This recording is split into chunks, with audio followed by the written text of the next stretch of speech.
শীতকালে সবার এত ঘোরাঘুরি দেখে আমিও নাচতে নাচতে কালকে চলেই গেছিলাম ফাইনালি একটা ফাংশানে।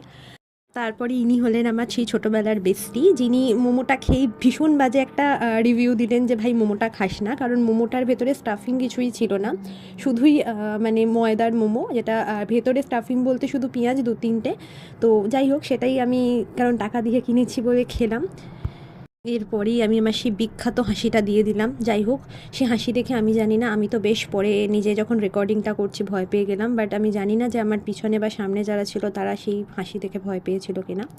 যাই হোক, তো সেটা ছাড়াও এখানে অনেক কিছু ছিল, আমি দোকানগুলোর সমস্তগুলো কভার করিনি, যেগুলো মানে সামনাসামনি ছিল, কারণ লোকজন আমাকে খুব বাজেভাবে হাঁ করে দেখছিল, কারণ এটা আমার ফার্স্ট ব্লগ, আমি জানি না কীভাবে কী করতে হয়।